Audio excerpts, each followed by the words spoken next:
El descubrimiento oficial de América por parte de Colón, de Cristóbal Colón, fue uno de los sucesos más importantes y revolucionarios de la historia de la humanidad. Esto todos estamos de acuerdo, y no precisamente por los genocidios, las violaciones y montones de atrocidades que sufrieron los nativos americanos. Si dejamos esto de lado por un momento y nos centramos en el evento en sí, el descubrimiento de América, vemos que en cuestión de un único día, el 12 de octubre de 1492, el tamaño del mundo se duplicó y el líder de la expedición, Cristóbal Colón, pasó a la historia, para bien o para mal, como el hombre que descubrió América. Un evento histórico reconocido como catalizador que hizo que el mundo cambiase para siempre. De todos modos, es posible que en realidad no fuera la primera vez que humanos del viejo mundo cruzaran y navegaran al océano para descubrirla. De hecho, es bien sabido que Colón no fue el primer europeo en llegar hasta América. Y hoy lo vemos aquí a fondo en el podcast Multipotencial de Pau Ninja.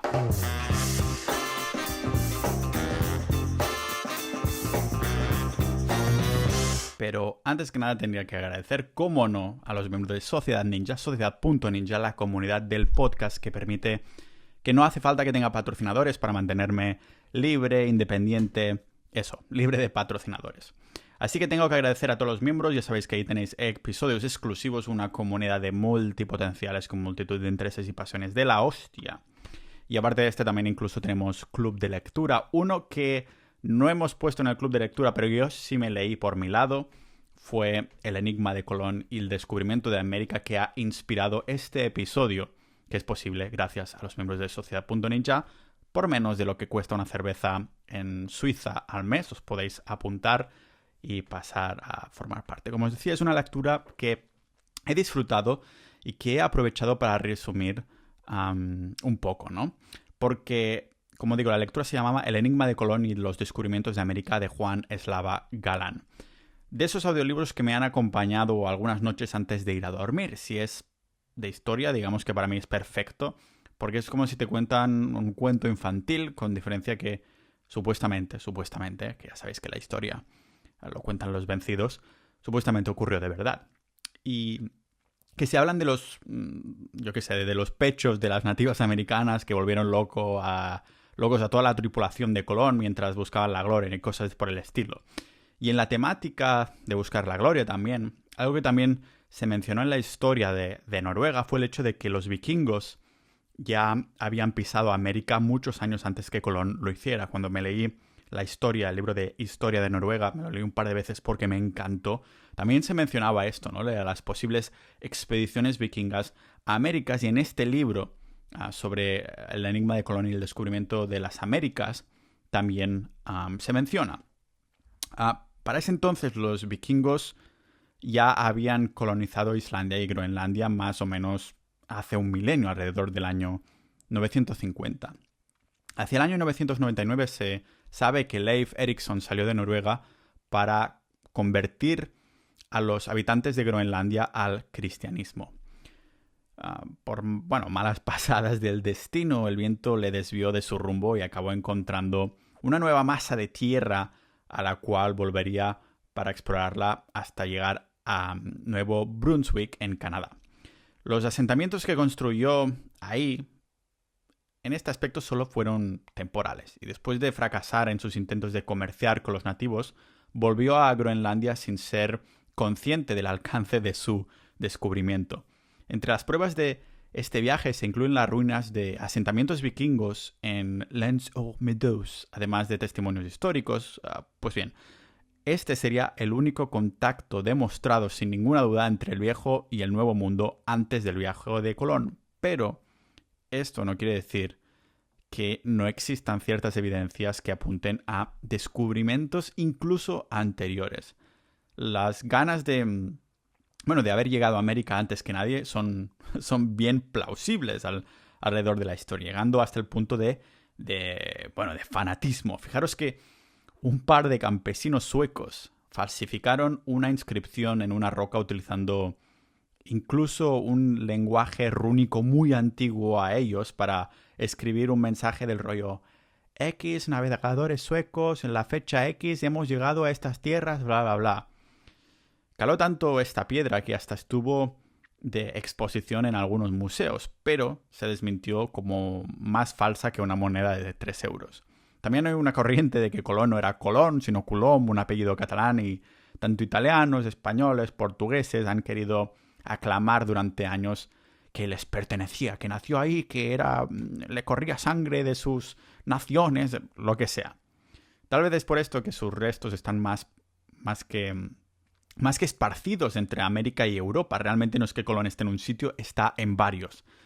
Ya que al poco de morir se fue pasando los huesos, ¿no? Una nación decía, no, aquí, los queremos aquí. Entonces ganaban y le mandaran los huesos, después mandaran la mitad a otro sitio, en las Américas, después la mitad en Europa. Y al final dices, hay un poquito de Colón en todos los sitios y en ningún lado. Él fue quien puso a América en el mapa, pero de bien seguro que no la descubrió. Siguiendo con la exploración europea, hay quienes creen que los romanos podrían haber llegado a América hace miles de años, y es que hoy en día tenemos evidencias de que los romanos llegaron hasta las Islas Canarias, que están a más de 4.000 kilómetros de distancia del punto más cercano del continente americano. La prueba de mayor peso que podría corroborar que los romanos hicieron este viaje de más de 4.000 kilómetros la representan objetos encontrados a lo largo del Nuevo Mundo que recuerdan ese estilo artesanal de los romanos más que al de cualquier otro estilo de los nativos americanos. Es posible que el ejemplo más popular sea la cabeza de Tecachicalixtlahuaca, o como se llame, ¿no? Un objeto descubierto en un enterramiento datado entre el año 1476, antes de la llegada de Colón, y 1510, después de Colón. Con este nombre tan raro, era una cabeza de terracota que muestra lo que muchos consideran rasgos europeos con un estilo que no se parece al de ningún arte nativo. Lógicamente, historiadores del arte y arqueólogos lo analizaron para llegar a la conclusión de que esta cabecita era como mínimo compatible con el estilo escultórico romano de alrededor del siglo II.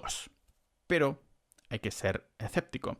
Muchos han puesto en duda la autenticidad de este objeto, e incluso han sugerido que pudo haber llegado a América después de Colón y lo plantaran ahí como esos suecos campesinos súper fanáticos de su país. No sería de extrañar. Como digo, los suecos campesinos que falsificaron esa inscripción en una piedra no tienen por qué ser los únicos patriotas que quieren la gloria por su país. Ya digo, es fanatismo total. Pero otro ejemplo muy citado para apuntar a los romanos como descubridores en cuanto a objetos fuera de lugar fue encontrado bajo las aguas de la bahía de Granada, en el actual Brasil. Ahí se descubrieron los restos de un naufragio a finales de la década de 1970 y siguieron encontrándose más y más y más restos hasta principios de este siglo. Entre estos restos pues se encontraron un porrón de estos jarrones de cerámica. Los historiadores pues los identificaron como posibles ánforas, que creo que es el objeto que más identifica a un romano, ¿no? Ánforas, recipientes similares a los usados por los griegos y los romanos. De hecho, estas ánforas eran tan habituales que era normal que los barcos mercantes las tirasen al agua cerca de donde estaban anclados después de que se quedasen vacías, porque así podían navegar, bueno, pues con más facilidad y más rápido por los vientos, porque llevaban más peso, lógicamente. Pues bien, en esta bahía brasileña se encontraron fragmentos de alrededor de 200 ánforas, por lo que hay quienes han sugerido que los romanos comerciaban con los nativos de esa región. También han sugerido otros tipos de explicaciones, incluyendo la posibilidad de que un barco mercante fuera desviado de su rumbo por el viento de camino a las Islas Canarias, o incluso que los restos de un naufragio fueran depositados en el lugar por las corrientes oceánicas.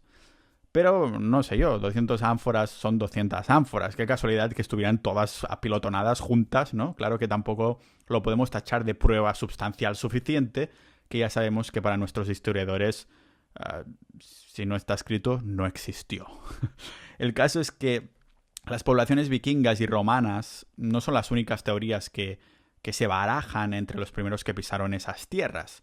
Se habla también de los irlandeses, pero Para tocar esta teoría, antes hay que tocar el sistema antiguo de escritura llamado Ogham. No sé si lo pronuncio bien. Ogham. Un lenguaje que empezó a desarrollarse sobre el año 500 después de Cristo, utilizando porrones de líneas grabadas en un pilar para representar las distintas letras. A día de hoy sigue siendo considerado como uno de los sistemas de escritura más peculiares inventados jamás por los seres humanos, porque, joder, se parece muy poco a otros sistemas y no solo eso, solo el propio nombre Ogham, ya se me hace súper complicado de pronunciar. Precisamente por esto, cuando se encontraron grabados y garabatos similares en piedra entre el 500 y el 700 después de Cristo, en distintos lugares a lo largo de Virginia y Virginia Occidental, en América del Norte, muchos se preguntaron si podría haber algún tipo de influencia irlandesa, aunque esas cosas están a casi 5.000 kilómetros de Irlanda. Como no podía ser de otra manera, en su mayoría son afirmaciones que no están respaldadas por la comunidad científica, aunque tampoco hay otras teorías al respecto que estén corroboradas o que lo desmientan del todo. Pero lo más interesante de todo es que existe una historia completamente separada que se ha transmitido a lo largo de generaciones y que muchos creen que está vinculada con San Brendan, un monje irlandés que se dice que partió para cruzar el Atlántico con el objetivo de descubrir el paraíso, más o menos en la misma época en la que se estima que se realizaron estas marcas raras. La historia del monje es más larga que mis ganas de vivir, pero en pocas palabras, San Brendan salió de Irlanda junto con otros 14 monjes hasta llegar a descubrir un nuevo territorio al que llamó la Isla de los Benditos. En este viaje, estos monjes se encontraron con algunos animales algunos comunes, pero también otros rarísimos que nunca habían visto, y conocieron a personas que algunos describieron con una piel muy oscura. Luego decidieron y pudieron volver. Se dice que en este viaje pasaron por una isla de herreros que lanzaron trozos de metal fundido a su barco. Luego vieron unos pilares de cristal y se cree que la isla de los herreros era una interpretación de la isla volcánica de Islandia, mientras que los pilares de cristal que dicen que vieron serían una alusión a los icebergs flotantes que se pueden encontrar por todo el Atlántico Norte.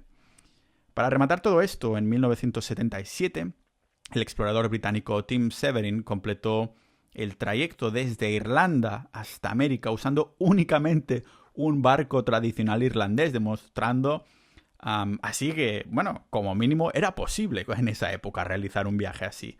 Por lo que la historia del monje irlandés también sería posible, aunque fuera un poco una leyenda, una historia que se iba pasando de generación en generación, pero vemos que sí que sería posible gracias a, supongo que a otro fanático de la exploración, Tim Severin, que dijo, pues por mis huevos voy a hacer la travesía con un barco de la época, y sí que pudo. Claro que unas líneas grabadas en una cueva y un viaje de este modo y una vieja historia irlandesa no son, digamos, pruebas sólidas como tal, pero aunque no parezca posible, también hay otras teorías que tienen su origen fuera de Europa. Hay multitudes de hipótesis basadas en la posibilidad de que incluso los africanos llegaran hasta América antes de Colón, y pueden ser algo más convincentes, pero antes de hablar de estas teorías es necesario dejar claros algunos aspectos geográficos. Veréis, si nos fijamos en un mapa podemos ver que África y América no están tan separadas. De hecho, la distancia más corta entre los dos continentes es de unos 3.000 kilómetros, que es lo que me hacía yo un sábado nadando braza en la piscina de mi pueblo. No, vale, pero en la perspectiva global del mundo, 3.000 kilómetros tampoco es tanto. Tengamos en cuenta también que las islas de Cabo Verde podrían haber sido como parada intermedia para reabastecer un poco la expedición. Desde estas islas, un viaje a Sudamérica recorrería una distancia de menos de 2.600 kilómetros. Esto por no mencionar que, si miramos los patrones de vientos predominantes en esta parte del mundo, es posible comprobar que los vientos que soplan en el Atlántico alrededor de la zona ecuatoriana, no de Ecuador, pero ecuatorial, la zona ecuatorial, siempre van desde África hasta Sudamérica. son los vientos alisios, ¿no? Y fueron los mismos que usaron más tarde los europeos durante la época de la colonización de América. ¿Sería posible entonces recorrer en barco esta distancia de manera rápida y, digamos, eficiente? Totalmente, totalmente, siempre y cuando los exploradores tuvieran una buena comprensión sobre los vientos de la zona. Las teorías sobre la posibilidad de que los africanos llegasen hasta América antes que los europeos se remontan al año 1862, cuando se descubrió en el actual México la primera cabeza colosal tallada por la antigua civilización olmeca. Al analizar los rasgos faciales mostrados por estas cabezas, se destacaron que había pues muchas similitudes, ¿no?, que tenían con los pueblos africanos. Por lo tanto, se sugirió que estas cabezas fueron creadas teniendo en mente los africanos, que fueron traídas por los propios africanos incluso que habían viajado hasta ahí. Fijaros que estas ideas han sido muy, muy rechazadas por parte de la comunidad académica. Cabrones, siempre hacen lo mismo. Para no investigar, ¿no? Tengo mi tesis doctoral que dice esto, no quiero ni hablar de esto. Pero las preguntas acerca de la actividad africana en América siguen sin respuesta. Ya sabemos cómo son los antropólogos, ¿no? Nunca están dispuestos a considerar una teoría que no esté en su doctorado. Por una parte, no lo entiendo porque encuentras ahí el objeto y como mínimo dale una mirada, ¿no? Pero entiendo que con tanto apasionado patriota que quiere que su cultura haya descubierto América antes que nadie, pues te lo miras dos veces si eres un académico de estos. Otro ejemplo es que hay la creencia común que las poblaciones de nativos americanos llegaron al continente atravesando el estrecho de Bering en una época en la que se podía cruzar a pie desde Siberia hasta Alaska. Esto sí ha sido demostrado. ¿Cómo? Pues haciendo análisis genéticos que indican que los parientes más cercanos de los nativos americanos son los grupos genéticos procedentes de Asia Oriental. Por esto se parecen un poquito en los ojos y tal, ¿vale? Lo raro es que muchos de los restos más antiguos que se han descubierto en América no se encontraban en las tierras cercanas al estrecho de Bering, sino más al sur, hacia la mitad del continente. El ejemplo más conocido de esto serían los restos de una chica adolescente a la que se llamó Naya y que se encontraron en la península de Yucatán en el actual México. Muy lejos de donde se supone que los primeros humanos pisaron el continente por ese estrecho, ¿no? Los restos óseos de esta chica, de Naya, y otros nos muestran cómo los primeros habitantes de América tenían estructuras óseas completamente diferentes a las de los nativos americanos con los que se encontró Colón. En su lugar, sus rostros eran como más pequeños, más cortos, mientras que sus calaveras eran más largas y estrechas que las de los típicos nativos americanos. Hicieron reconstrucciones del rostro de la buena de Naya para desvelar con mucha más claridad estas diferencias, con unos rasgos más próximos a los de una persona de origen africano o a los de un habitante de las islas del Pacífico. Esta hipótesis no se basa únicamente con Naya y ya está. No, se encontraron restos más antiguos que los que se encontraron en su momento en el estrecho de Bering, algo que, bueno, plantearía la posibilidad de que estos primeros habitantes de América fueran africanos o exploradores procedentes del Pacífico. El último punto que quiero tocar sobre la posibilidad de que los africanos llegasen hasta América guarda un poco de relación con el propio Colón, más concretamente con su tercer viaje al continente. Bartolomé de las Casas dejó constancia de que el único propósito de Colón con su viaje era poner a prueba las historias que habían llegado hasta los oídos del rey Juan II de Portugal. Estas historias hablaban de que había, canoas que partían desde las costas de Guinea, que están al oeste de África, hacia Occidente con mercancías y personas. Pues bien, el rey Juan II tenía curiosidad por saber a dónde iban esas canoas, así que Colón partió con el petardo en el culo hacia el oeste desde África y llegó a Sudamérica.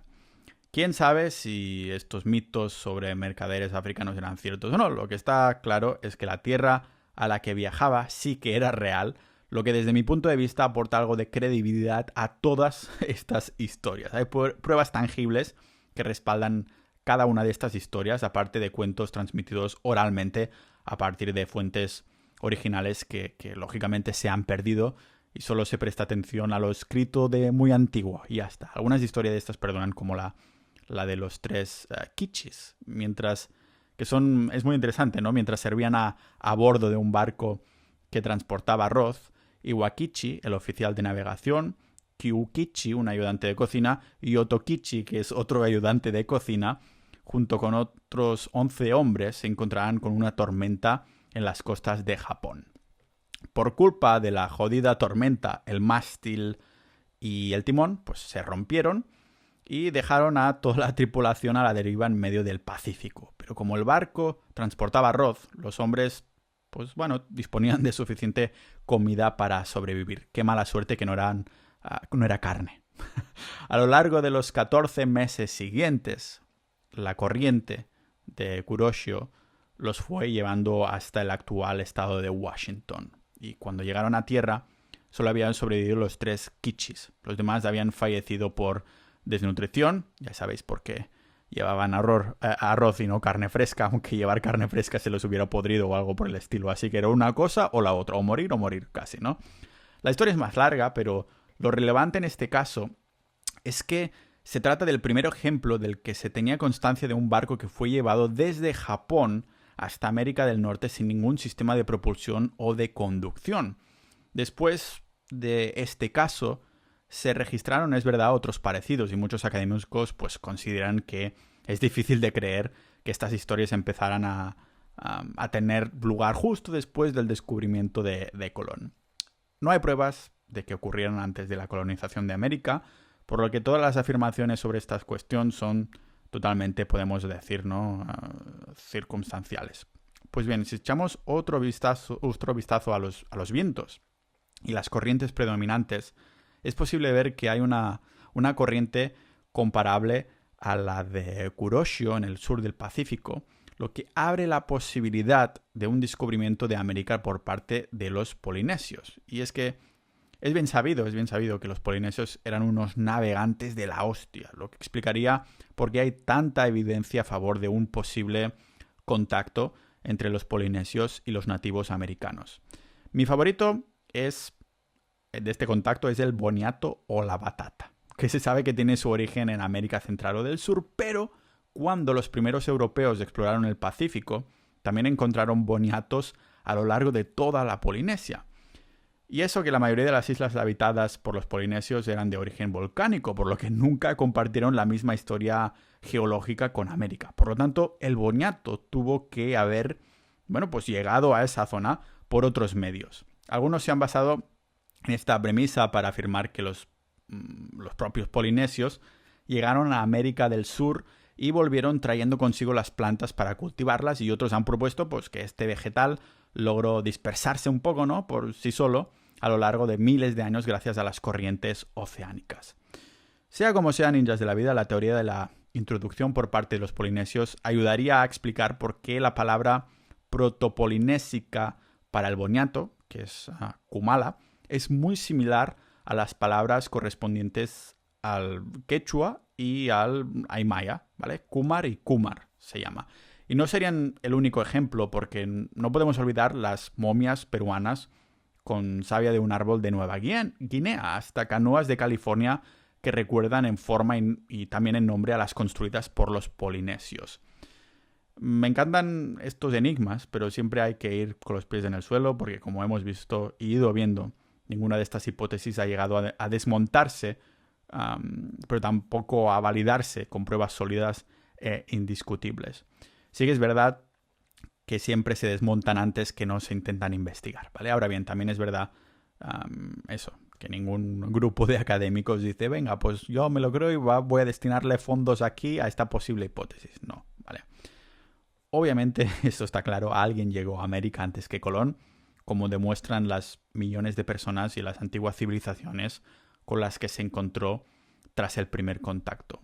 Claramente, esas personas fueron los verdaderos descubridores de América, ya que fueron los primeros en establecer asentamientos permanentes en el continente miles de años antes que Colón, o que Leif Erikson, o que cualquier otra persona de las que hemos mencionado. En cualquier caso, hay que tener en cuenta que descubrir, entre comillas, es un término, relativo. No digo que ninguna de estas teorías haya sido corroborada hasta el punto de tener que cambiar los libros de historia. Lo único que digo es que hay cosas en este mundo que deberían hacernos cuestionar lo que sabemos sobre el descubrimiento y la exploración en general, pero en este caso también de América en concreto, ¿no? Al margen de cuál sea la respuesta a la pregunta de quién descubrió primero este continente, se trata de una pregunta que merece la pena plantear.